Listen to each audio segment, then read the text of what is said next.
तक क्या होता था, जब भी हम मंदिर जाने जाते थे, कहीं भी किसी भी मंदिर जाते थे, सिंपल से सिंपल कपड़े पहन के चले जाते थे कि कोई देख नहीं रहा, क्या फर्क पड़ता है। पर हमने कभी सोचा ही नहीं कि हम भगवान के पास जा रहे हैं।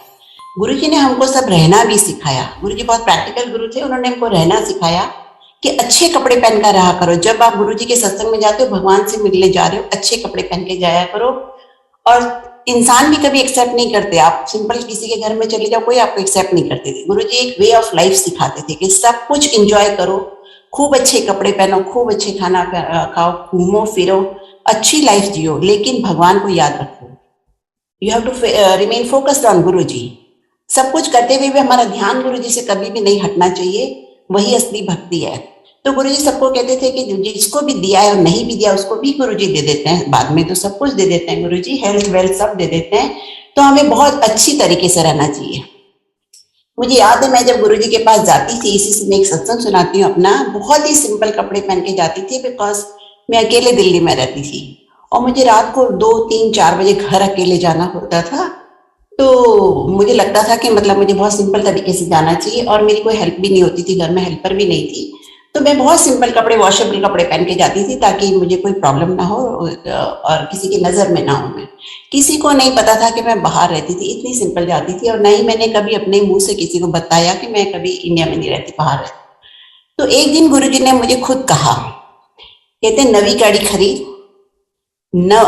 नवा मोबाइल खरीद, मतलब लेटेस्ट मोबाइल खरीद, और कार्डियर का चश्मा खरीद। क्योंकि गुरुजी को खुद को पता था कि मैं बहुत सिंपल हूँ, और जब आप अच्छे से तैयार होके प्रेजेंटेबल होके जाओगे तभी आपको सोसाइटी में एक्सेप्ट करते हैं लोग, और फिर तभी आप संगत में गुरुजी को जोड़ पाओगे, आप लोगों से गुरुजी का सत्संग कर पाओगे और फिर संगत भी जोड़ पाओगे। तो वो डबल पर्पस हो जाता है। आपको बहुत अच्छे से तैयार होके रहना चाहिए। और हम आज तक यही समझते थे मंदिर में जा रहे कुछ भी चलता है, पर गुरुजी ने सिखाया ऐसा नहीं चलता। आप गुरुजी की पार्टी में जा रहे हो तो आपको बहुत अच्छे से प्रेजेंटेबल होके जाना चाहिए। जय गुरुजी। अंकल ठीक है? जय गुरु जी आंटी, बहुत सुंदर शब्दों में आपने व्याख्या करती है ऑलरेडी। संगत स्टार्ट करें प्लीज। जय गुरु जी। जय गुरु जी। अब मैं अपना सत्संग शुरू करती हूँ। एक मैं और सबसे पहले कहना चाहूंगी लंगर के बारे में। जो गुरुजी हमेशा कहते थे कि लंगर पूरा खाना है, कुछ भी नहीं छोड़ना प्लेट में। तो मैं हमेशा देखती रहती हूँ, क्योंकि मैं यहाँ पे भी जब सत्संग होता है हम कह नहीं पाते किसी को, 1 to 1 कहना अच्छा भी नहीं लगता। लोग वो लंगर खा के ना वो फिंगर से चाट रहे होते हैं, बहुत लोग फिंगर्स यूज करते हैं, उसको चाटते रहते हैं प्लेट को। एक बारी जब गुरु जी के जाने के बाद नीचे बेसमेंट में जब सत्संग होता, लंगर होता था बड़े मंदिर में, तो वहां पे एक बोर्ड लग गया था, नोटिस बोर्ड, छोटा सा नोटिस लग गया था, प्लीज केवल क्या लिखा था मुझे याद नहीं, केवल चम्मच का ही प्रयोग करें, हाथ से ना खाएं। उनका मतलब था कि हाथ ना लगाए, हाथ से ना खाएं। तो वो गुरुजी हमेशा स्टाइल में रहना सिखाते थे। अगर हम अपने बच्चों को इस तरह हर रोज हाथ से खाना सिखा देंगे, प्लेटें चाटना, तो वो कैसे सोसाइटी में मैनेज करेंगे। गुरुजी तो बहुत ही स्टाइलिश वे से जीना सिखाते थे। तो मेरी संगत से यही रिक्वेस्ट है कि 1.5 चपाती से 2 चपाती हमको मिलती हैं, तो 1.5 चपाती से आप अपनी दाल सब्जी खत्म करें, और जो बाकी की आधी चपाती होती है उसके छोटे छोटे पीसेस से आप प्लेट साफ करते जाएं, तो प्लेट एकदम क्लीन हो जाएगी। आपको फिंगर यूज करने की कभी भी जरूरत नहीं पड़ेगी। और वो बड़ा ऑड भी लगता है, आप सामने किसी को देखते हो कि कोई वो प्लेटें चाट मैसेज फिंगर से चाट रहा है। तो जय गुरु जी। अब मैं एक बात कहूंगी कि आज हमने एक शब्द लगाया था, राम राम करता सब जग फिरे, राम न पाया जाए। उसमें बहुत सारे एग्जाम्पल्स थे, लेकिन जो 59 मिनट का शब्द है, 59 मिनट्स के शब्द में लास्ट की 5 मिनट्स में उन्होंने गुरुजी का मैसेज बड़े अच्छे से समझाया हुआ है। गुरुजी हमेशा कहते थे हस्बैंड वाइफ की सेवा करे, आज भी कहते हैं वाइफ हस्बैंड की सेवा करे, दोनों मिलके बच्चे पाले, तब गुरु बीच में बैठा होता है। और उस शब्द में भी यही था कि एक कोई मिलने जाते हैं कबीर जी को, और वो पूछते हैं कबीर जी आपको भगवान कैसे मिल गए हैं। तो वो कहते हैं अच्छा मैं दिखाता हूँ आपको कैसे मिले। आप लोग वो शब्द जरूर सुनना, 59 मिनट्स वाला। तो गुरुजी भी यही चाहते थे तो वो कहते हैं अच्छा मैं अभी दिखाता हूँ तुझे मुझे गुरुजी कैसे मिले, भगवान कैसे मिले। तो वो अपनी वाइफ को बुलाते हैं और कहते हैं कि जा बाहर से मिट्टी ले आ। तो लाके दे देती है, कहते हैं इसमें घी डाल दे, घी डाल देती है, कहते हैं इसके दिए बना दे, दिए बना देती है, कहते हैं जहां से मिट्टी लाई थी ना वहीं पे दिए रखा। तो नो क्वेश्चन आस्क्ड, उसकी बीवी एक क्वेश्चन नहीं पूछती कबीर जी की वाइफ, और सब कुछ जैसे कबीर जी कहते हैं वो वहां पे रख आती है। तो वो कहते हैं कि ये बस इतना करने से भगवान मिल जाते हैं? तो उन्होंने कहा हाँ। बोले ये क्या मुश्किल है, तो मैं कर लेता हूँ। तो जब वो अपने घर में जाते हैं तो वो कहते हैं कि अपनी वाइफ से कि मिट्टी लेके आ। कहती मिट्टी क्या करनी तुझे, अपने सर में डालनी है। तो कहते वो डांटते तो फिर वो लेके आती। तो कहते इसमें घी डाल रहे, कहती पागल तो नहीं हो गया, मिट्टी में घी डाल रहा है। आई मीन टू से कि हर स्टेप पे आर्ग्यूमेंट्स। तो यही डिफरेंस गुरुजी हमेशा सिखाता है कि ईगो क्लैश नहीं होनी चाहिए, जो आप पीसफुली सब चीजों का सॉल्यूशन होता है और आप हस्बैंड वाइफ को एक दूसरे की बात माननी चाहिए। आजकल ईगो क्लैश होती है तभी इतने डाइवोर्सेस भी हो रहे हैं, पढ़े लिखों में ज्यादा होती है। तो इसलिए ये सबसे बड़ा गुरुजी का मैसेज था, और हमें कोशिश तो एटलीस्ट करनी चाहिए। जब हम कोशिश करेंगे तो गुरुजी हेल्प करेंगे, और तभी गुरुजी हमारे घर में बीच में बैठे होते हैं, गुरुजी हमको गाइड करते हैं। अदरवाइज हमको कभी गुरुजी की प्रेजेंस नहीं फील होगी जब तक हम गुरुजी का कहा नहीं करेंगे। सिर्फ गुरुजी गुरुजी करने से कुछ नहीं होता, हमको गुरुजी जो कहते हैं वो करना होता है। हमेशा गुरुजी का हुक्म में रहना सीखना चाहिए। पुरानी संगत भी यही कहती है कि गुरुजी के हुक्म में रहना सीखना चाहिए। गुरुजी जो कहे वही है, बस वही सच है। इस दुनिया में भी वही सच है। सृष्टि गुरुजी की 100% बात सुनती है, लेकिन हम इंसान को भगवान ने दिमाग दे दिया, हम दिमाग लगाते ही रह जाते हैं कि ऐसा कैसे, ऐसा कैसे। गुरुजी मेरी बेटी को 3 साल से कह रहे थे, जब मेरी छोटी बेटी जाती थी गुरुजी के पास, इसका ब्याह जल्दी कर, इसका ब्याह जल्दी कर। तो मैं कहती थी हाँ जी करेंगे, हाँ जी करेंगे, हाँ जी करेंगे, और वो नहीं हो पाया।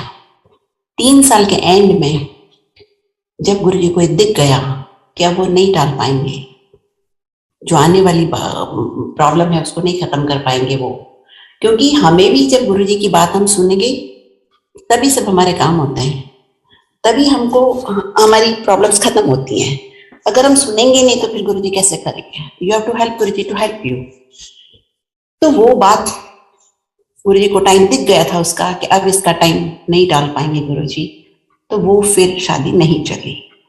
और मुझे गुरुजी ने, हर गुरुजी आपको बचाने के लिए बहुत बहुत हेल्प करते हैं, भगवान है जैसे माँ बाप करते हैं। गुरुजी तो भगवान है, गुरुजी ने बहुत कहा था लेकिन ऐसा नहीं हो पाया, और तो वो शादी भी नहीं चली। और देखिए जिस दिन मैं कहने जा रही थी गुरुजी से, मैंने 6 साल में गुरुजी के पास गई हूँ, मैंने कभी गुरुजी से कुछ भी नहीं मांगा, क्योंकि जब मैं गई थी फर्स्ट डे, तो मैंने जैसे ही गुरुजी को माथा टेका, हमें प्रेम सिंह अंकल जी लेके गए थे, और हमने जैसे ही लंगर खाने के बाद माथा टेका तो गुरुजी ने कहा थर्सडे आई। तो मैंने कहा गुरुजी थर्सडे तो मुझे वैष्णो देवी जाना है, बुकिंग हुई है। तो गुरुजी ने गुस्से में कह दिया मुझे, जा फिर यहाँ क्या करने आई है, वहीं पे चली जा। तो मुझे समझ नहीं आई ये बात कि गुरुजी ने क्यों ऐसे गुस्से में कहा, लेकिन वो हमारा फर्स्ट मीटिंग थी तो मैं भी बहुत अपसेट हो गई, अंकल भी अपसेट हो गए कि तुमने गुरुजी के सामने क्यों ऐसा बोल दिया। लेकिन बस वो मेरे मुंह से निकल गया था। लेकिन तब हमें बात समझ में नहीं आई थी कि गुरुजी क्यों ऐसा बोल रहे थे। लेकिन गुरुजी इसलिए बोल रहे थे कि गुरुजी कहते थे एक को मानो, जहां भी जाओ, सबकी पूजा करते हैं, हम सबको मथा टेकते हैं, लेकिन मानो एक को सिर्फ। सब भगवान एक है, ज्योत एक है, लेकिन एक साधे सब सधे, सब साधे कोई ना सधे। तो जो हमारे लिए सब कुछ गुरुजी कर सकते हैं, हमें कहीं जाने की जरूरत नहीं। ऐसा नहीं कि आप कि आज आपका काम नहीं हुआ कल आप कहीं और चले गए, किसी एस्ट्रोलॉजर के पास चले गए, किसी और के पास चले गए। तो इसलिए हमको सब कुछ पूरा अपना ध्यान, पूरा अपना फेथ गुरुजी में रहना चाहिए हमारा। और अगर आप नहीं भी कर पाते हो किसी वजह से, तो मैंने बहुत पहले एक सत्संग सुना था कि एक गुरु के पास एक कपल जाता है और वो कहते हैं कि हमारा बच्चा नहीं है तो आप हमको बेबी दे दो। तो वो कहते हैं कि देखो मैं दे तो दूंगा लेकिन वो बच्चा जिएगा नहीं ज्यादा। कहते कोई बात नहीं। तो वो कहते हैं कि देखो हमें पता है हमारी किस्मत में नहीं है लेकिन आप दे सकते हो। तो कहते हैं ठीक है मैं दे देता हूँ पर वो जिएगा नहीं। तो कहते हैं ठीक है, लेकिन वो एक कंडीशन रखते हैं कि तुम्हें हर रोज आंधी हो या तूफान, यहाँ पे मेरे दर्शन के लिए आना है। तो संगत जी, वो कपल हर रोज आंधी तूफान में भी वो दर्शन के लिए जाते हैं और फाइनली उनका कंसीव हो जाता है। तो गुरु जी को बोलते हैं कि भगवान आपने हमें दिया, हमारी किस्मत में नहीं था, फिर भी आपने हमको ये बेबी दिया है, तो आप इसको जिंदा भी रख सकते हो। तो वो फिर रेगुलर जाते रहते हैं और वो बच्चा की फिर लॉन्ग लाइफ होती है। हमारे गुरु जी तो भगवान है देखिए, बट यही है कि हमारा ध्यान लगे गुजरे ना लगे, हमें अच्छा लगे ना लगे, कोई भी हालातों पर पूरी पूरी कोशिश करनी चाहिए कि हमें हर रोज मतलब एक सत्संग सुने या अपने आप भगवान के पास बैठे नित्य करें, जो गुरु जी कहते थे ना। कभी गुरु जी ने ये नहीं कहा कि सुबह सुबह उठ के पाठ करो, अमृत वेला करो। हमको बस सिर्फ हमारा ध्यान गुरु जी में होना चाहिए। और आजकल तो गुरु जी ने हमें इतना फ्री किया है कि मंत्र जाप भी आप चलते फिरते उठते बैठते कर सकते हो। तो जो भी करो आपका ध्यान गुरु जी में रहे, और हमेशा हमेशा आपको कोशिश करनी चाहिए कि थोड़ी देर आप गुरु जी के पास जरूर बैठो। हम हर चीज के लिए टाइम निकालते हैं, ऐसे हमको सुबह शाम नित्य जरूर करना चाहिए। सुबह शाम नहीं हो सके तो कोई बात नहीं, बस एक टाइम तो जरूर गुरु जी के पास बैठना चाहिए। इसीलिए तो सारी प्रॉब्लम सॉल्व हो जाती, क्योंकि गुरु जी की एनर्जी वर्क्स ऑन अस। अगर गुरु जी के पास बैठोगे कि गुरु जी की वाइब्रेशन में रह के गुरु जी सब कुछ कर सकते हैं। आज फॉर्म या फॉर्मलेस में कोई फर्क नहीं पड़ता। जिन्होंने गुरु जी को नहीं भी देखा है वो भी आजकल भगवान मान के गुरु जी से जुड़ते हैं। तो ऐसा कुछ भी नहीं है कि जिन्होंने देखा है उन्होंने ज्यादा पाया। मैं बहुत संगत को जानती हूँ, नई संगत जो सत्संग सुनाती है, कि वो बहुत स्पिरिचुअली इवॉल्व है। पास्ट लाइफ की भक्ति होगी उनकी, या जो भी है, आप कहाँ से कनेक्ट होते हो उसके ऊपर डिपेंड करता है। तो गुरुजी ने जब मुझे डांट दिया तो मैं गुरुजी को कभी नहीं कह पाई कि मैं किस लिए गुरुजी के पास गई हूँ। मैं गुरुजी के पास गई थी अपनी छोटी बेटी को ठीक कराने के लिए, उसको व्हाइट पैचेस थे।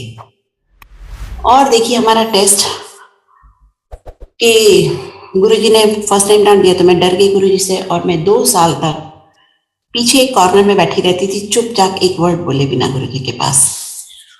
और गुरुजी हमेशा, मैं माथा टेक के चली जाती थी। एक धीरे धीरे एक बारी मैंने लंगर का मेरा टर्न आई गुरुजी के सिंहासन के पास, तब गुरुजी ने मुझसे कुछ बात करनी शुरू की, तो धीरे धीरे मेरा डर निकल गया और फिर मैं गुरुजी से हर तरह से बात करती रहती थी। ऐसे ही जब एक बार 2 साल हो गए, मेरी बेटी ठीक नहीं हुई, मैं वहां सत्संग किसी सुनती रहती थी कि सब कुछ ठीक हो जाता है वहां पे। तो मैंने एक दिन पूछा किसी से कि भाई मेरी बेटी तो ठीक नहीं हुई, यहाँ पे सबका ठीक हो जाता है, मेरा क्यों नहीं ठीक हुआ?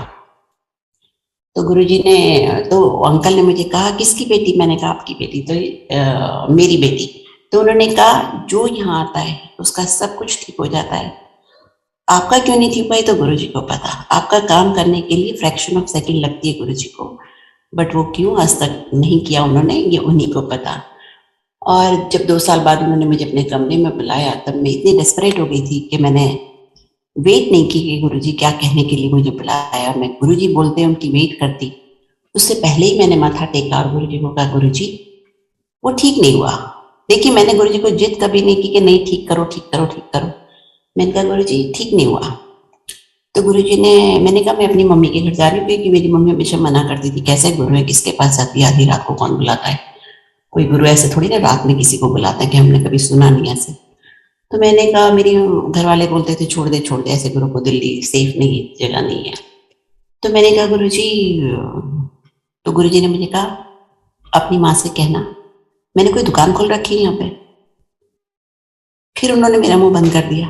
अब देखिए मैं कुछ नहीं बोली, मैं चुप रही। और बाद में मुझे समझ में आई कि गुरुजी इसलिए कहते थे कि ऐसा नहीं है कि आप यहाँ आओ और अपना काम करा के।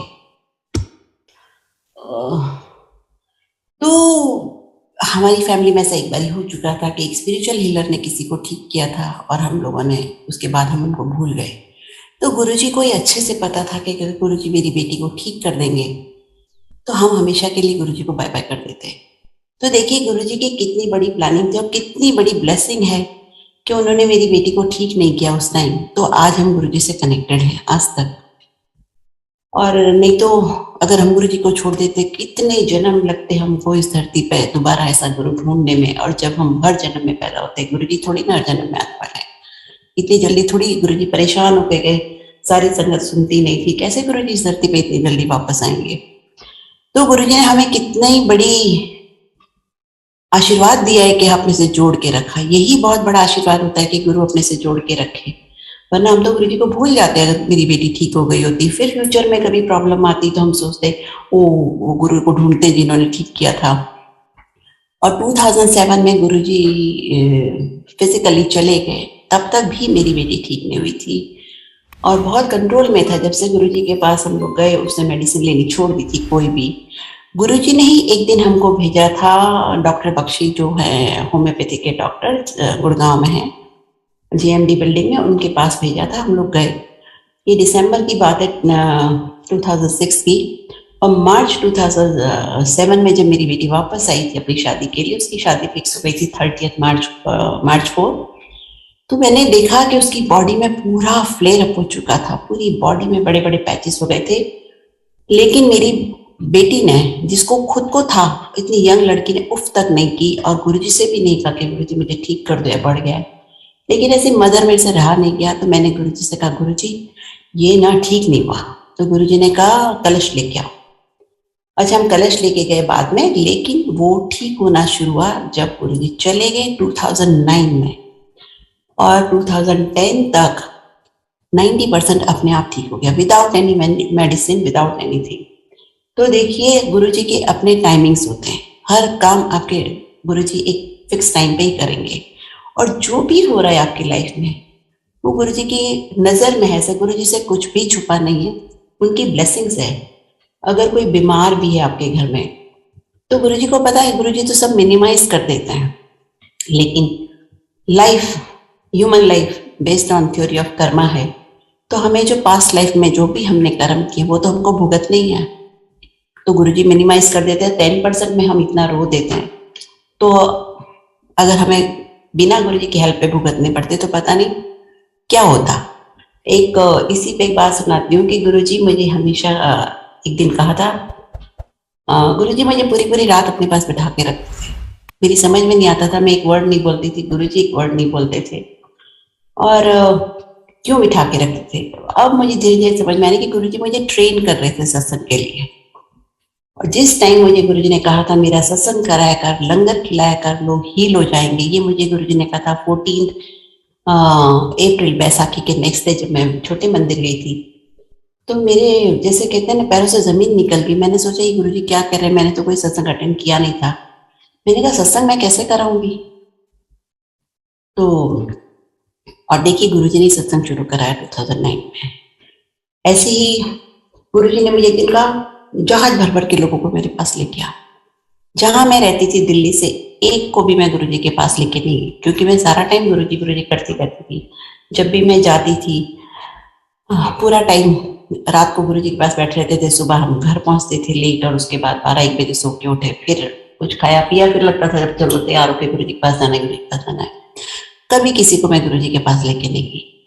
फिर एम्बियंस में जब यहाँ पे सत्संग शुरू हो गया, तो आई टू रिपेंट के, देखो मैंने क्या किया, गुरुजी ने जो कहा मैंने किया नहीं। तो मैं हमेशा सोचती थी कि जब भी मैं वापस जाऊंगी दिल्ली, तो मैं हमारा जो भी कॉम्प्लेक्स है उसमें से सबको बुला के ना एक बड़ा सत्संग करेंगे।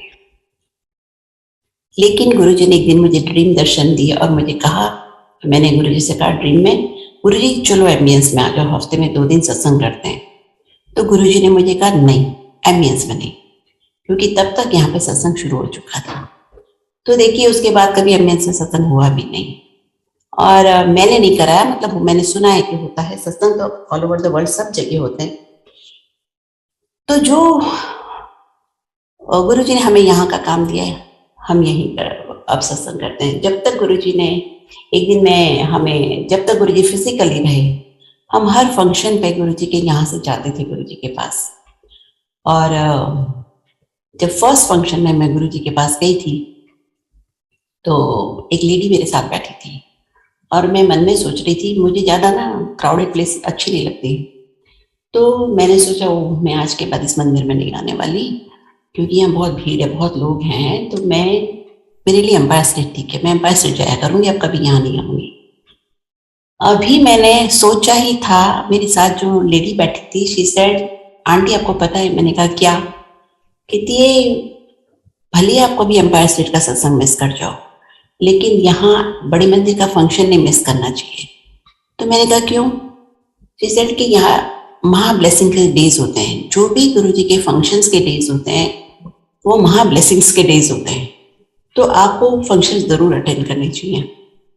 उसके बाद जब यहाँ से सत्संग शुरू हुआ तो हमने यहाँ फंक्शन करने शुरू कर दिए, लेकिन तब तक जब तक गुरु जी फिजिकली थे, इवन 2008 में भी शुरू में, बर्थडे में भी और शिवरात्रि में भी हम यहाँ से गए हैं वहाँ पे। तो फंक्शंस आपको जरूर अटेंड करने चाहिए, वो महा ब्लेसिंग्स के डेज होते हैं, ये गुरु जी का मैसेज है। गुरु जी ने एक बात मुझे और कही थी, एक दिन रात को हम बैठे थे, गुरु जी ने कहा बेल का जूस पिया कर। बेल का जूस इंटेस्टाइन्स के लिए बहुत अच्छा होता है। गुरु जी एक्सप्लेन नहीं करते थे, मैंने बाद में किसी संगत से सुना। इसलिए शाम की चाय के साथ चना खाना चाहिए। और उन्होंने एक बात कही कि हफ्ते में एक बार जो दूध जलेबी खाता है उसको कभी कोई बड़ी बीमारी नहीं लगती। और मैं वहीं पे बैठी हुई थी, वहां बैठी हुई थी, तो मैंने पता नहीं क्यों एक लेडी कुछ पूछ रही थी, तो मैंने कहा गुरुजी लंगर गर्म करना चाहिए? तो गुरुजी ने कहा नहीं, लंगर एक बार गुरुजी का प्रसाद मिक्स हो जाता है भोग लगाने के बाद, फिर नहीं गर्म करना चाहिए। तो हम कभी लंगर नहीं गर्म करते। और गुरु मेरे साथ जो लेडी बैठी थी उसने पूछा था, तब गुरुजी ने कहा आर्टिफिशियल स्वीटनर जितने भी होते हैं वो कभी नहीं लेने चाहिए, शुगर फ्री कभी नहीं लेनी चाहिए। या तो आप नेचुरल शुगर खाओ जो भी है, और या फिर मत विदाउट शुगर, तो कभी शुगर फ्री नहीं लेनी चाहिए। ऐसे गुरुजी मैसेजेस देते रहते थे। गुरुजी हमेशा कहते थे निवे होके रहो। देखिए मैं जब बीमार हुई तो गुरुजी ने मुझे असंगत जी एक दिन जब मैं गुरुजी के मंदिर में एंटर हुई एम्पायर स्टेट में, तो गुरुजी ने कहा अच्छा, मैं गई, एक शब्द चल रहा था, नाम बीच लो कर्मा वालियों आई रत बीजने की। तो उसमें एक लाइन थी, अपने बराबर रोज सोना भी दान करे, that is also not equal to Nitnem. तो हमको नितनेम जरूर करना चाहिए, पाठ जरूर करना चाहिए। गुरु जी के पास जाने से पहले मैं बहुत पाठ करती थी, बट रिचुअलिस्टिक पूजा करती थी, जैसे हमारे हिंदुओं के घरों में होती, सारी फोटोएं रखना, हवन करना, सब पे टीके लगाने, आरती करनी, चालीसाएं पढ़नी। तो गुरु जी ने उससे मेरी छुड़वा दी। और जब आप गुरु के पास आते हो तो सारी रिचुअलिस्टिक पूजा छोड़ के आपको गुरु मंत्र का पाठ करना होता है। गुरु जी मुझे बार बार समझा रहे थे, संगत जी हर प्रॉब्लम का सॉल्यूशन गुरु मंत्र के में ही है। जो गुरु जी का मंत्र है वो गुरु जी की एनर्जी से चार्ज है। गुरु हमको एक मंत्र दे के गए, और आपको मैं ये बताऊंगी जिस तरह से सिख कम्युनिटी के लिए उनके गुरुओं ने कहा है कि गुरु मान्यो ग्रंथ, उसी तरह हमारे लिए सब कुछ उस मंत्र जाप में है जो गुरु जी दे के गए हमको। गुरु जी का मंत्र जाप में ही सारी प्रॉब्लम्स का सॉल्यूशन भी है। लेकिन कभी कभी क्या होता है कि मंत्र आप फ्यू थाउजेंड्स जब आप करते हो रेगुलर, तब वो जाके एक्टिवेट होता है। ऐसा नहीं कि आज आपने आज, या तो आपका प्योरिटी लेवल इतना हाई हो कि जैसे कहते हैं ना गुरु बोले तो सृष्टि सुनती है, तो ऐसा आपका पास्ट लाइफ की इतनी भक्ति होनी चाहिए कि आपका प्योरिटी लेवल इतना हाई हो कि आप एक ही दिन करो और सब कुछ हो जाए। वो भी पॉसिबल है, गुरु जी के पास सब कुछ पॉसिबल है। लेकिन नहीं तो हमें रेगुलर मंत्र जाप करना चाहिए, ताकि हमारे पास्ट लाइफ के जो नेगेटिव कर्मास हैं उनका इफेक्ट थोड़ा धीरे धीरे कम होता रहेगा, तो उसका इम्पैक्ट इतना सीवियर नहीं हमको फील होगा। ऐसा नहीं कि आपके घर में कोई बीमार है तो आप गुरु जी का मंत्र रोज कर रहे हो, लेकिन फिर आप महामृत्युंजय का मंत्र शुरू कर दोगे। शिव पुराण में भी लिखा हुआ है कि पता नहीं कितने थाउजेंड्स ऑफ मंत्रास हैं, लेकिन आपको एक ही मंत्र पे फोकस करना है, और वो है अपने गुरु का मंत्र। जब गुरु जी से कनेक्ट हो जाते हो तब आपको सिर्फ गुरु जी का मंत्र जाप करना होता है।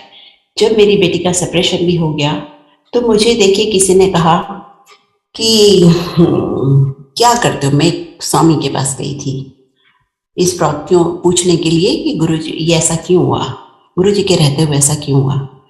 तो उन्होंने कहा आप क्या करते हो, तो मैंने उनको मंत्र जाप बताया। सर मंत्र तो कभी मुझसे बोलना भी नहीं चाहिए, आप क्यों बोल रहे हो।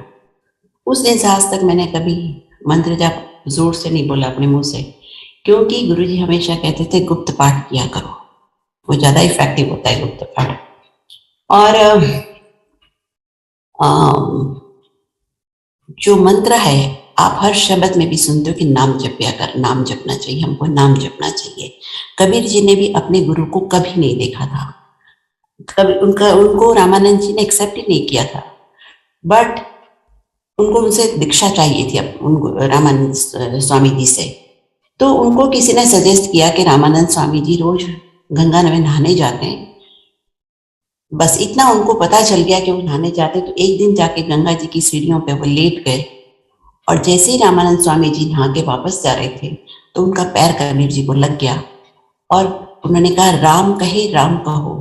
तो उन्होंने उसको मंत्र मान लिया कि मेरे गुरु, यही मेरे गुरु है, मान लिया, और उसी को जब के वो कबीर बन गए।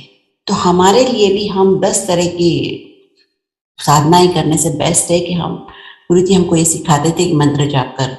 मैं इसका छोटे छोटे आपको एग्जाम्पल बताऊंगी कि मुझे 2007 में जब गुरु जी फिजिकली चले गए तो मैं पुरानी संगत से सत्संग सुनती रहती थी, और मैंने जब एक दिन फोन किया 5 संगत को तो किसी ने फोन नहीं उठाया। तो मुझे एक ब्रह्मा बहन को हमने फोन किया, तो उन्होंने हमको आधा घंटा सत्संग सुनाया। लेकिन जब मैंने हिमाचल में मास्टर जी को फोन किया तो उन्होंने कहा 5 फोन आप कर चुके हो, रमा बहन से आप सत्संग सुन चुके हो, आप मंत्र जाप किया करो, और उन्होंने फोन काट दिया। वही गुरु जी का मैसेज था मेरे लिए, लेकिन वो मैंने नहीं किया, मैं भूल गई।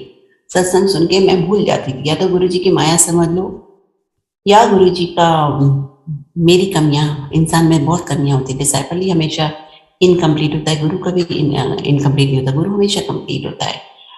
गुरु जी के पास जब मैं जाती थी, एक बार गुरु जी ने मुझे अपने रूम में बुलाया था, और जैसे ही मैंने माथा टेका, गुरु जी ने मेरी end of the spinal cord पे एक अपना राइट हैंड कप किया और जोर से मारा, और पूरे रूम में इतनी जोर से आवाज गूंज गई थी कि पता नहीं क्या हुआ, मुझे भी समझ नहीं आया था। तो उस दिन गुरु जी ने मुझे इनिशिएट किया था, और उस दिन के बाद से मुझे मंत्र जाप करना था, जो मेरी कभी समझ में नहीं आया। लेकिन मैं सत्संग शुरू हो गया था यहाँ पे, फिर हम भूल गए। फिर गुरु जी ने मुझे एक बार फिर 2015 में याद दिलाया कि तूने अभी तक पाठ शुरू नहीं किया। और 2015 में एक दिन मैं सो रही थी, और सुबह सुबह 2:45 मुझे एक ड्रीम आया 2:36 पे, चल उठ, शरीर छोड़ने का समय हो गया है। और मैंने एकदम से आंख खोली, देखा तो इट वॉज 2:36। मैंने सोचा वो 2:45 तो बजने वाले अभी। हाँ, उन्होंने कहा था 2:45 बज रहे हैं, चल उठ, शरीर छोड़ने का समय हो गया है। ये सेंटेंस मैंने सुना था। तो जब मैंने देखा साइड टेबल से मोबाइल उठा के, इट वॉज 2:36। मैंने कहा हे भगवान, 2:45 तो बजने वाले, इसका मतलब मैं जा भी सकती हूँ दुनिया से। तो मैंने सोचा कि अंकल को उठा के बता दूं। फिर मैंने सोचा नहीं, देखो गुरु जी इतना गाइड करते हैं आपको। मैंने सोचा मैं उठूंगी तो मुझे बताना पड़ेगा, लॉकर की चाबियां रखी या वहां रखा है, ये चीज वहां है। तो मैंने सोचा नहीं उठाती, और मैंने आंख बंद करके मंत्र जाप करना शुरू किया। संगत जी, मंत्र जाप करने किया मैंने थोड़ी देर, तो मुझे लगा अब तो टाइम हो गया, 9 ही मिनट बचे थे। जब मैंने आंखें खोली तो इट वॉज 2:50, और इतनी देरी मंत्र जाप करने से देखिए संगत जी, मेरी डेथ अवॉइड हो गई, नहीं तो शायद मेरा वो लास्ट टाइम था। तो गुरु जी ने मुझे इतने देर मंत्र जाप करने से एक न्यू लाइफ दी। जब गुरु जी थे फिजिकली तभी मुझे कहते थे तेरा टाइम खत्म हो गया है, तू कहीं भी अपना टेवा दिखा ले, तेरा टाइम खत्म हो गया है। बट मंत्र जाप से सब कुछ पॉसिबल है, और इसीलिए गुरु जी मुझे बार बार कह रहे थे कि नाम जपा कर। और 2004 में गुरु जी ने मुझे एक नाम दिया था, वो था मीरा। मीरा नाम देने से वो मैंने नाम नहीं एक्सेप्ट किया, क्योंकि मुझे लग रहा था मीरा नाम कैसे एक्सेप्ट करूंगी, इस एज में सब लोग हंसेंगे। तो मैंने वो नाम नहीं एक्सेप्ट किया और मैं भूल गई। 2006 में गुरुजी ने फिर से मुझे एक नाम दिया, और वो नाम था गौरी। गौरी नाम जब दिया था गुरुजी ने, मेरी बेटी मेरे साथ थी, और फिर वो उसने मेरी सिस्टर को फोन करके बोला नेक्स्ट डे, जिस दिन मुझे गुरुजी ने नाम दिया था उसके नेक्स्ट डे, कि मेरी मम्मी का नाम गुरुजी ने चेंज किया है, तो आप मेरी मम्मी को गौरी बुलाया करो। तो मेरी सिस्टर बोलने लगी कि इस उम्र में कौन नाम चेंज करता है, पागल हो गई क्या तेरी मम्मी। तो बात खत्म हो गई। लेकिन संगत जी, गुरु जी को जो करना होता है गुरु जी करवा के ही रहते हैं। जब 2009 में बीमार हो गई, 17 में हमने प्रोसीजर शुरू कर दी थी, नाम चेंज की। मैंने एक ड्रीम देखा था कि एक छोटे से थिएटर में हम लोग बैठे हुए हैं और अंकल पीछे बैठे, मैं फ्रंट रो में कॉर्नर सीट पे बैठी हुई हूँ। और एक कोई अंकल आए, उनके पास 4x4 की लेमिनेटेड स्लिप थी और उन्होंने कहा कि मेरा फर्स्ट नेम लिखा हुआ था। तो मैंने कहा हाँ जी। बोले ये आपका नाम है? उन्होंने जब मेरा नाम पढ़ा, मैंने कहा हाँ जी। कहते आ जाओ। और देखिए ड्रीम में मैं समझ गई कि मुझे मारने के लिए ले जा रहे हैं। और मैं अंकल के पास गई पीछे और मैंने उनको सब बैंगल्स उतार के दे दिए, चेन उतार के दे दी। मैंने कहा ये लो, मैं जा रही हूँ। जब अंकल के एक्सप्रेशन चेंज हो गए तो मैंने कहा सबको आगे पीछे जाना है तो मैं जा रही हूँ।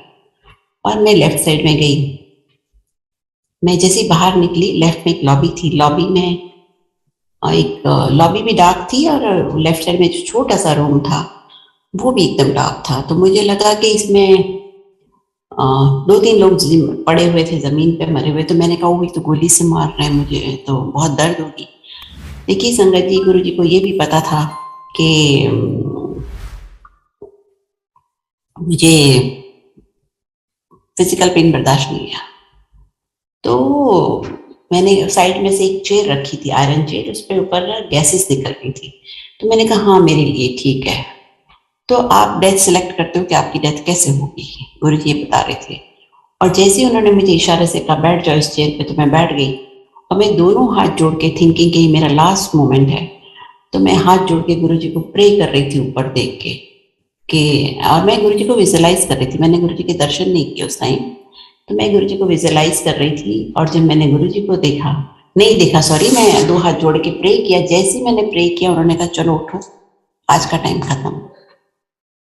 तो देखिए गुरु जी की प्रेयर से क्या कुछ हो सकता है, भगवान है। जैसे ही मैंने प्रे किया उन्होंने कहा आज का टाइम खत्म, उठो। और मैं बाहर आई तो मैंने अंकल से बोला, हाँ उन्होंने मुझे एक बात और कही थी कि कल आना। तो मैंने अंकल को कहा, अंकल वो मुझे बोल रहे थे कल आना। मैंने कहा पागल है क्या, डेथ के लिए कौन जाता है मरने के लिए। तो अंकल ने कहा कि कोई बात नहीं, कल देखते क्या होगा। और इस ड्रीम के बाद नेक्स्ट डे हम शिवरात्रि का कपड़ा लेने जा रहे थे और वो वहां पे एक कार एक्सीडेंट हुआ जिसमें 8 गाड़ियां इन्वॉल्व थी और किसी को स्क्रैच भी नहीं आया। और मैं एक गाड़ी में ही बैठी रही और मुझे जिस कार में मैं बैठी थी एसी की ग्रिल से स्मोक आने लगा। सब लोग उतर गए, मैं ब्लैंक हो गई, मुझे समझ नहीं आया कि क्या हुआ। थोड़ी देर बाद मुझे समझ में आया कि मैंने देखा था कि मैं चेयर पे बैठी हूँ और मेरी डेथ ऐसे होने वाली है। तो संगत जी, गुरु जी यही कहते हैं आप करके देखिए, मंत्र जाप में ही सब कुछ है। सत्संग सुनने के लिए तो आपको फिर भी कुछ चाहिए, लैपटॉप चाहिए, घर में बैठना पड़ेगा, कहीं जाना पड़ेगा। गुरु जी ने हमारे लिए इजीएस्ट साधना दी हुई है जिसमें हमें कुछ भी करने की जरूरत नहीं है। गुरु जी हमेशा सबके अंदर एक सीड प्लांट कर देते हैं और वो सीड कब जर्मिनेट होगा आपके अंदर से, वो टाइम गुरु जी डिसाइड करते हैं। किसी का सरेंडर इमीडिएटली हो जाता है, किसी को टाइम लगता है, किसी को बहुत टाइम लगता है, किसी को अगले जन्म में होगा, लेकिन होगा जरूर। तो इसलिए हमको गुरुजी सिखाने आए थे कि सब कुछ लाइफ में एंजॉय करो, बहुत अच्छे से रहो, गुरुजी सब कुछ दे देंगे, लेकिन अच्छे इंसान बनो, उसी में सब कुछ है। हमें कभी कोई इधर उधर भटकने की जरूरत नहीं है। जब गुरु मिल जाता है, और हमारे गुरु जी तो साक्षात शिव जी हैं, हमें तो कहीं भी जाने की जरूरत नहीं है। इसके बाद में एक अपनी बेटी का सत्संग सुनाऊंगी। मेरी बेटी बड़ी वाली मेरे साथ जाया करती थी गुरु जी के पास। तो हमेशा गुरु जी, वो पहले साईं बाबा के पास जाती थी। उसने दिल्ली आईआईटी मेरे से पहले ज्वाइन कर लिया था, मेरे गुरुजी से कनेक्ट होने से पहले ज्वाइन, 1 साल पहले ज्वाइन कर लिया था। तो उसकी एक फ्रेंड साईं बाबा के मंदिर लेके गई जो छतरपुर में है, और वो साईं बाबा से कनेक्ट हो गई। तो 2 साल तक वो साईं बाबा के मंदिर जाती रही। तो गुरुजी ने उसको कुछ नहीं बोला। एक दिन गुरुजी अपने सिंहासन पे बैठे थे और वो साईं बाबा के मंदिर गई थी। मैं उसको, जो हम टैक्सी लेते थे उसको साईं बाबा के मंदिर उतार देते थे, हम गुरुजी के पास जाते थे, फिर टैक्सी वापस उसको लेके वो गुड़गांव में एक मंदिर है वहां जाती थी। तो मैंने एक दिन उसको कहा, मैंने कहा बेटा हमारे गुरुजी तो बैठे हैं, तुम्हारा गुरुजी का तो पता भी नहीं आते हैं कि नहीं आते हैं, तो आप ये क्या जाते हो रात में 11 बजे आते हो, तो अच्छा नहीं, मतलब टेंशन रहती थी मुझे, क्योंकि वो जहाँ मंदिर था वहाँ पे लाइट भी नहीं थी गुड़गांव में। तो गुरुजी भी कुछ नहीं बोले। फिर उसने मुझे कहा कि मम्मी अगर आपको इनसे दूसरे गुरु मिल जाएंगे आप इनको छोड़ दोगे? तो मैंने कहा नहीं। तो मैं कुछ नहीं बोली, उसके बाद मैंने बंद कर दिया। तो गुरुजी ने एक दिन जैसे स्थान पे आके बैठे, मुझे गुरुजी कहते हैं तेरी कुड़ी किथे? मैंने कहा गुरुजी साईं बाबा के मंदिर गई है, क्योंकि मेरी हिम्मत नहीं थी बोलने की कि किसी और गुरु के पास गई है। तो गुरुजी 15 मिनट तक नॉन स्टॉप जोर जोर से डांटते रहे मेरे को कि वहां क्या हो रहा है, सब कुछ तो यहाँ हो रहा है, सब कुछ यहाँ पे प्रैक्टिकल हो रहा है, वहां क्या हो रहा है, क्यों जाती है वहां पे? और जब मेरी लंगर के टाइम पे जब मैं बाहर गई लंगर करके, तो मैंने अपनी बेटी को फोन किया बाहर से कि आज गुरुजी बहुत नाराज है, तो वो कहाँ गई है, आजा। तो जब वो आई तो गुरुजी को माथा टेका, उसने बहुत रो रही थी गुरुजी के सामने, बहुत रो रही थी। और गुरुजी ने भी कुछ नहीं बोला, वो चली गई। बट नेक्स्ट डे वो यहाँ आ गई थी क्योंकि उसकी छुट्टियां स्टार्ट हो गई थी। तो जब वो वापस आ गई तो उसने गुरुजी को वापस आ गई। और फिर जब वापस गई नेक्स्ट टाइम जब गुरुजी के पास गई, तब गुरुजी उसको हमेशा बोलते थे साईं बाबे वाली आ गई, साईं बाबे वाली आ गई। और फिर गुरुजी ने उसको एक दिन बोलते थे इसका ब्याह कर दे, इसका ब्याह कर दे। मुझे कहते थे गुरुजी इसका ब्याह कर दे। और फिर गुरुजी ने मुझे कहा ये कितने साल की हो गई? मैंने कहा गुरुजी ये हो गई 25 साल की। कहते तो इसका तो ब्याह हो जाना चाहिए। मैंने कहा हाँ जी आप कराओगे तो हो जाएगा।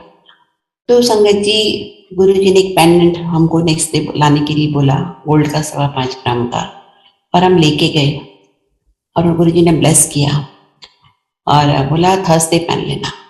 लेकिन वो नेक्स्ट डे जा रही थी तो पेंडेंट हमको मिल गया। और जब गुरुजी ने पेंडेंट ब्लेस करके हमारे हाथ में दिया तो मेरी बेटी मुझे थी, गुरुजी हमको 5 स्टार होटल्स में ले जाया करते थे बहुत, कभी मेरिडियन में, कभी हिल्टन में, कभी जिलेट बिल्डिंग में भी रेस्टोरेंट है वहां पे भी लेके गए, बहुत जगह लेके गए गुरुजी हमको। रेडिसन में भी 2 बार ही लेके गए। तो मेरी बेटी कहने लगी मम्मी गुरुजी से बोलो ना हमको लेके चले किसी होटल में खाना खाने के लिए। मैंने कहा मैं ऐसा नहीं बोल सकती, गुरुजी को कैसे हम बोले कि हमको होटल में लेके जाओ? तो मैंने कहा बेटा आप बोलो, आपकी सुनेंगे, आप छोटे हो। तो मैंने कहा मैं नहीं बोलूंगी, ऐसे हम विस्परिंग कर रहे थे। इतने में गुरुजी हमारे पास आए और कहते हैं चले। तो हमने कहा गुरुजी कहाँ? कहते डिनर वास्ते रेडिसन में। और गुरुजी हमको डिनर में के लिए लेके गए रेडिसन में। और फिर गुरुजी की गाड़ी में हम लोग गए आगे। गुरुजी डिसाइड करते थे ना कौन कहाँ बैठेगा। तो गुरुजी ने कहा त्यागी तू आगे बैठ, तो अंकल आगे बैठे, फिर गुरुजी बैठे, फिर मैं बीच में, और एक साइड पे मेरी बेटी बैठी हुई थी। और देखिए गुरुजी हर इच्छा पूरी करते हैं। वो उसका लास्ट था 2006 में जब गुरुजी ने पेंडेंट ब्लेस किया था। उसके बाद वो नहीं मिल पाई क्योंकि तब वो लंदन में एमबीए कर रही थी, तब तक वो दिल्ली छोड़ चुकी थी। तो और पेंडेंट के ब्लेस करते 15-15 डे जो मेरा दामाद है वो पिक्चर में आ गया। और जब मैंने गुरुजी से कहा कि गुरुजी वो एक लड़के के बारे में पूछ रही थी, गुरुजी ने सिर्फ आंखें उठा के ऊपर देखा एंड ही सेड जा तेरी लड़की की शादी उसी के साथ हुई। मैंने कहा गुरुजी फोटो लेके आऊं? कहते नहीं मैंने सब कुछ देख लिया। मुझे समझ नहीं आ रही थी कैसे देख लिया, लेकिन वो लड़का मुझे इसलिए पसंद था, जैसे मेरी बेटी ने कहा, क्योंकि उसके नाम के फर्स्ट 4 लेटर्स और गुरुजी के नाम के फर्स्ट 4 लेटर्स सेम है। उस गुरुजी का नाम मैं नहीं बोलूंगी, लेकिन उस लड़के का नाम निर्मित है। आप सबको गुरुजी का नाम पता है तो आपको पता है, क्योंकि गुरुओं के नाम नहीं लेते। तो और देखिए उसकी शादी गुरुजी ने फिक्स करवा दी और उसकी शादी फिक्स हुई थी 24 नवंबर के लिए। लेकिन उस दिन गुरु नानक जी का बर्थडे था और मुझे तो सरदारों का कुछ भी नहीं पता था, क्योंकि मैं born and brought up in Ahmedabad. मुझे भी नहीं पता था कि गुरु नानक जी का बर्थडे क्या होता है। देखी संगत की उस टाइम पे मैं कभी बाद में शादी करके यहाँ आ गई तो मुझे कुछ पता ही नहीं था। तो मैंने गुरुजी से कहा, मैंने कहा गुरुजी उस दिन संगत का दिन है तो आप नहीं आएंगे तो मैं डे चेंज कर दूं, शादी की तारीख चेंज कर दूं? तो उन्होंने कहा नहीं रहने दे। बाद में जब मुझे थोड़ी समझ में आई तो मैं समझ में आई कि हाँ गुरु नानक जी का बर्थडे बहुत बड़ा दिन होता है। और क्योंकि मैंने तो कभी सुना ही नहीं था कि मैं तो पंजाबी लैंग्वेज भी नहीं सीखी थी कभी शादी से पहले, गुरुजी के पास जाने से पहले। तो गुरुजी ने नहीं चेंज करने दी। हालांकि मैंने गुरुजी से कहा था गुरुजी शादी की डेट आप दे दो, तो उन्होंने कहा नहीं तू डेट नहीं करवा उन लोगों से। ऐसे ही मेरी छोटी के लिए भी मैंने गुरुजी से कहा गुरुजी शादी की डेट आप दे दो। तो गुरुजी ने कहा नहीं, तू डेट निकलवा, तो उनसे मांग। तो मैंने उन लोगों को कहा, इन लॉज को, कि भाई डेट दे दो। तो उन्होंने कहा नहीं, आप निकालो। और देखिए डेट हमको जो मिली थी वो थी 30 मार्च। तो 30 मार्च डेट जो थी वो गुरुजी ने ब्लेस की या नहीं की मुझे नहीं पता, बट गुरुजी ने कहा ठीक है। और फिर मैंने कहा गुरुजी आप सत्संग में शादी में आएंगे? तो उन्होंने कहा आएंगे। पता नहीं ऐसा क्या हुआ, मैं गुरुजी से बहुत फ्री हो गई थी कि फाइनली गुरुजी को दिख गया कि अब जो होने जा रहा है वो गुरुजी नहीं बचा पाएंगे। इसलिए गुरुजी ने फिर शादी से जस्ट थोड़े दिन पहले मुझे कहा, मैंने फिर से पूछा, मैंने कहा गुरुजी आप शादी में आएंगे ना? तो इससे नई संगत का देना कैसे आऊंगा? तो मुझे समझ नहीं आई। मैंने कहा गुरुजी आपने तो कहा था आप आएंगे। वो मैंने सामने से बोल दिया। तो गुरुजी ने कहा, देखिए ध्यान से सुनिए गुरुजी ने क्या कहा। गुरुजी ने कहा जो गुरु बोलते हैं उसको बोलते हैं यस। ये फर्स्ट वीक ऑफ मार्च की बात है 2007 की। इसे जो गुरु बोलते हैं उसको बोलते हैं यस। और फिर उन्होंने एक वर्ड बोला, टेलीपैथी। मुझे समझ नहीं आई कि वो टेलीपैथी क्यों बोल रहे हैं। वो मुझे बाद में पता चला जब गुरुजी चले गए कि गुरुजी क्या कह रहे थे। और गुरुजी शादी में नहीं आए। गुरुजी ने हमको बचाने के लिए बहुत कोशिश की थी, बहुत बारी कहा था इसकी शादी कर दो, जल्दी करो। 2 साल से गुरुजी कह रहे थे। फिर जब वो शादी में प्रॉब्लम मुझे पता चला कि प्रॉब्लम है और दिखाई दे रही थी, मार्च 30 को मेरी बेटी ने कहा, मम्मी, बड़ी वाली ने, कि मम्मी ये प्रॉब्लम बहुत सीरियस प्रॉब्लम होती जा रही है, आप देख लो। तो मैंने कहा ठीक है, मैं आज गुरुजी से जाके बात करती हूँ। जिस दिन मैंने सोचा कि आज गुरुजी से जाके बात करती हूँ और मैं गेट पे गई, गेट पे पहुंची जैसे ही सत्संग के लिए, तो एम्पायर स्टेट के गेट पे पहुंची तो उन्होंने कहा गुरुजी आज नहीं है यहाँ पे। तो मैंने कहा क्यों? तो कहते हैं कि वो बड़े मंदिर पे है। तो मैंने कहा बड़े मंदिर में सत्संग होगा? इस सेड नहीं, गुरुजी नहीं रहे। हम लोग मंदिर गए, उसी टाइम में मंदिर पहुंची। मंदिर में ऑलरेडी गुरुजी को लाया गया था और सारी संगत बैठी हुई थी, बहुत लोग रो रहे थे, हम भी सारी रात रोते रहे।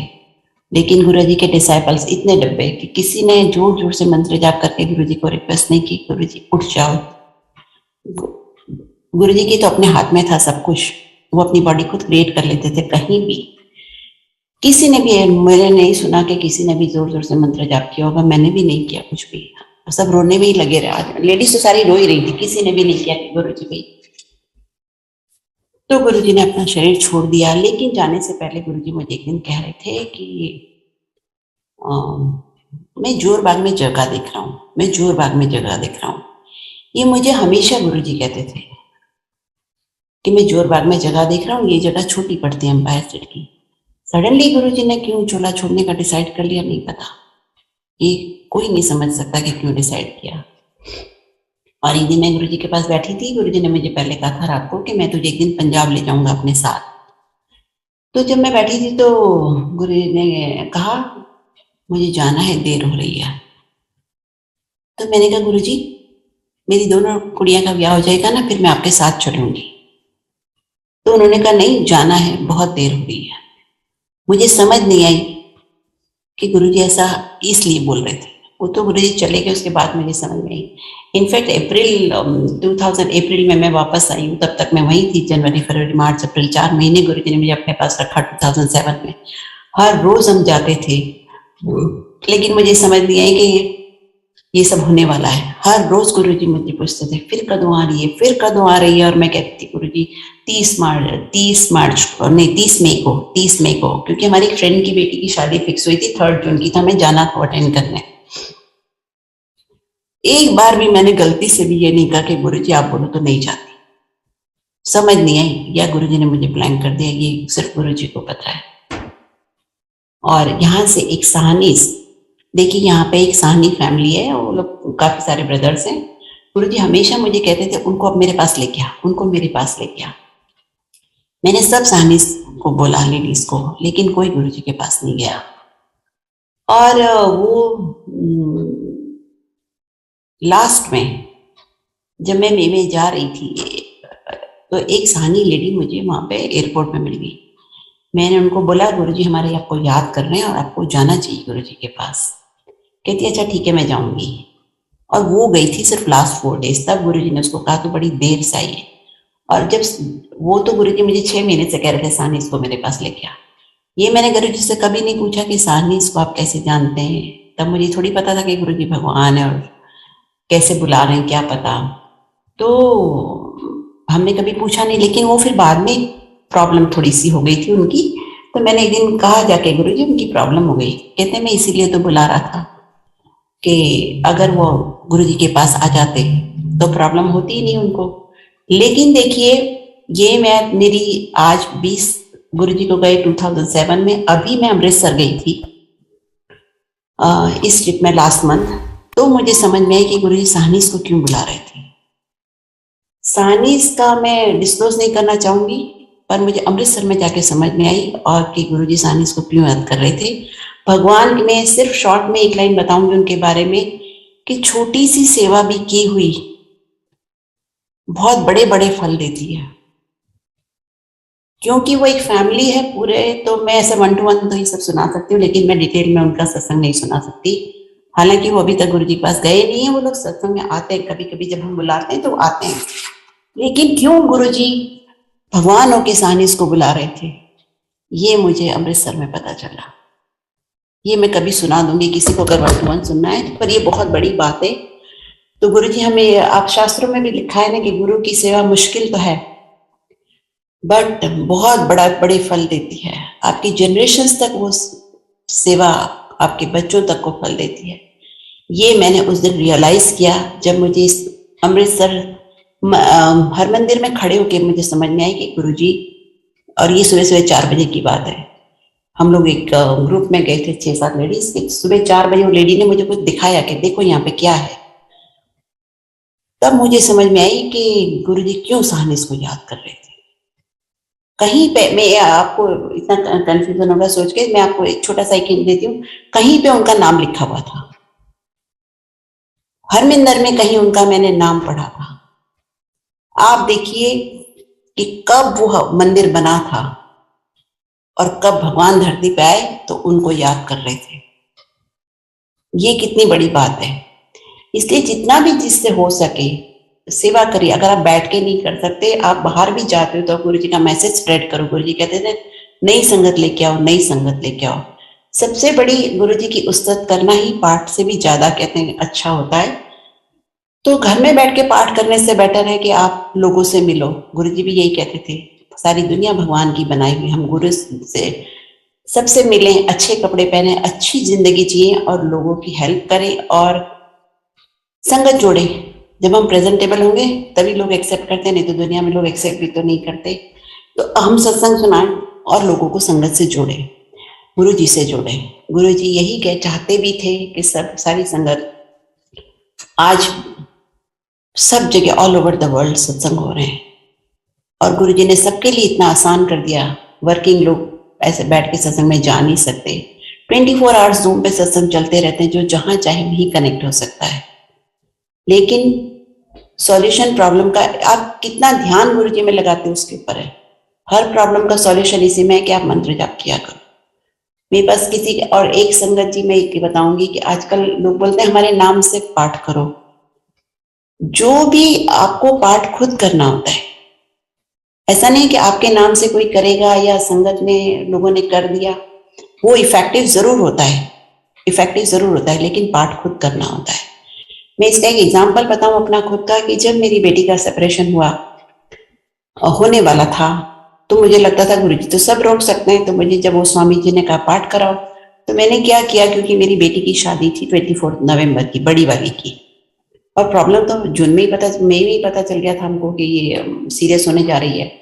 तो मैंने अपने पंडित जी को, क्योंकि मैं शादी की तैयारी में बिजी थी बड़ी वाली की, तो मैंने अपने पंडित जी को अहमदाबाद से दिल्ली बुलाया और वो पंडित जी सुबह 3 बजे उठ के मेरी बेटी के नाम से गुरु जी का मंत्र जाप करते थे।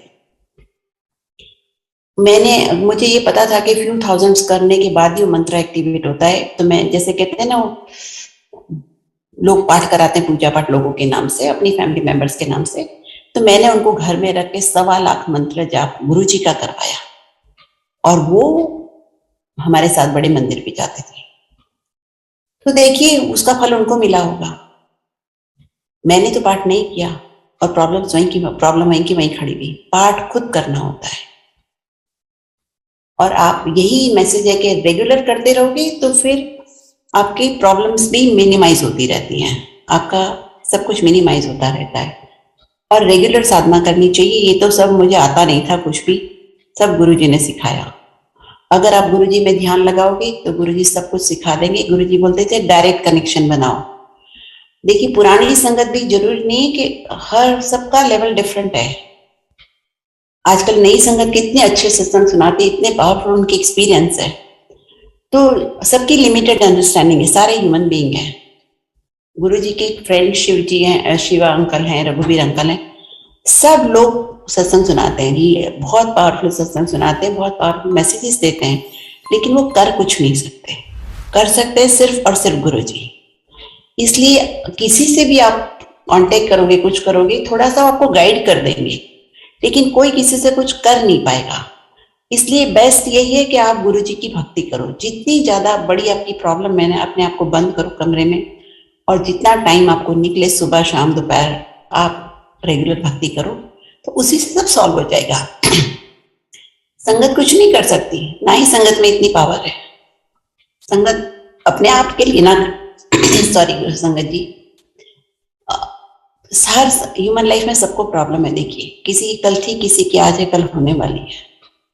सबके कर्म हम पता नहीं क्या क्या करके आए, तो हमको संगत कुछ नहीं कर पाएगी।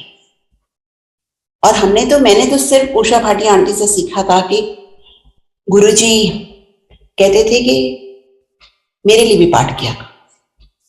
पहली बार इतने साल हो गए, हमारे पेरेंट्स ने भी हमें सिखा दिया पूजा करना, लेकिन सब वो हमारे लिए सिखाते थे कि हम अपने लिए पूजा करते हैं, हमें हमारी अपनी प्रॉब्लम ना रहे, सब कुछ इजी हो जाए, लाइफ इजी चले, इसलिए हम पूजा करते थे। जिंदगी में पहली बार भगवान ने सिखाया आके कि भगवान को भी प्यार की जरूरत होती है, भगवान को भी पाठ की जरूरत होती है।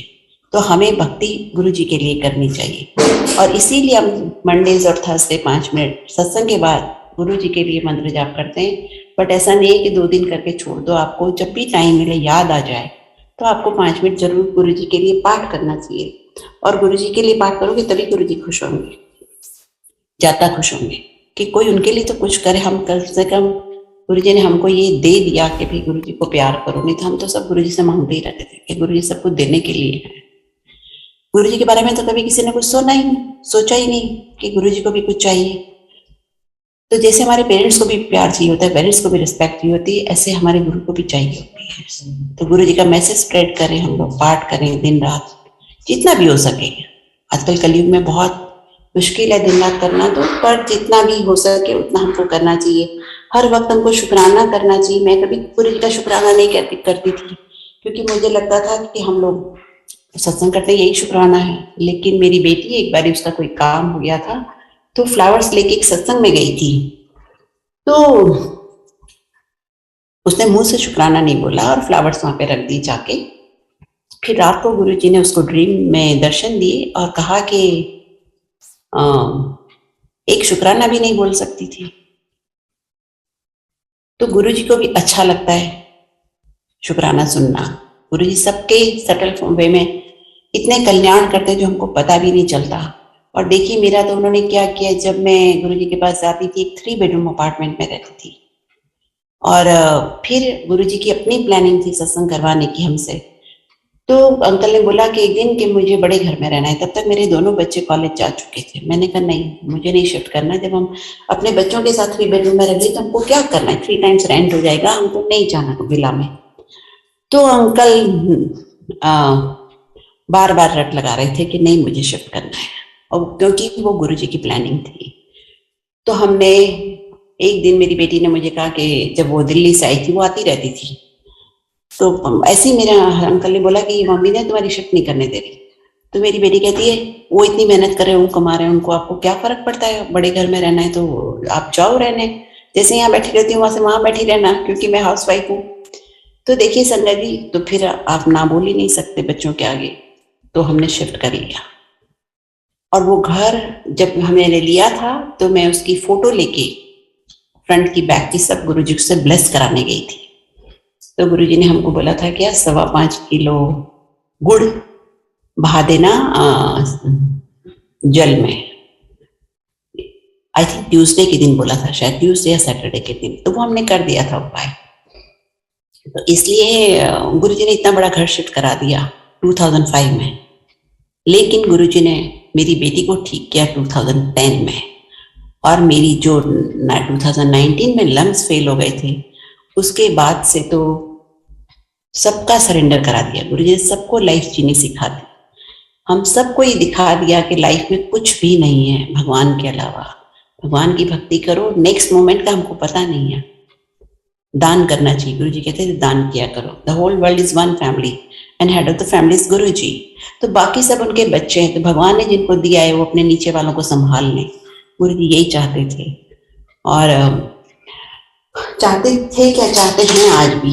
क्योंकि गुरुजी फिजिकल फॉर्म में आए थे तो हमेशा वो फॉर्म छोड़ के चले गए, तो हम पास की बातें करते हैं कि गुरुजी थे, बट गुरुजी तो आज भी हैं। जब मैंने हर बात का गुरुजी आज भी जवाब देते हैं। मैंने मैं बीमारी के बाद जब मैंने रिकवरी मेरी 1.5 साल तक नहीं हुई, और क्योंकि बच्चे चले गए, काफी ठीक हो गई थी। मेरे पास एक हेल्पर था सत्संग की वजह से, तो मैं कुछ करती नहीं थी, मैं अकेले घर में रहती थी। और ह्यूमन बॉडी है, ह्यूमन लाइफ है, सबको अच्छा लगता है आराम करना। और मुझे तो, मैं 1 साल तो बेड में ही रही, तो मुझे आदत पड़ गई थी। तो सब कुछ काम मैंने करना छोड़ दिया था फिजिकली। तो एक दिन मुझे अंदर से आवाज आई, अपना काम खुद किया कर। तब से मैंने दोबारा से काम करना शुरू किया है।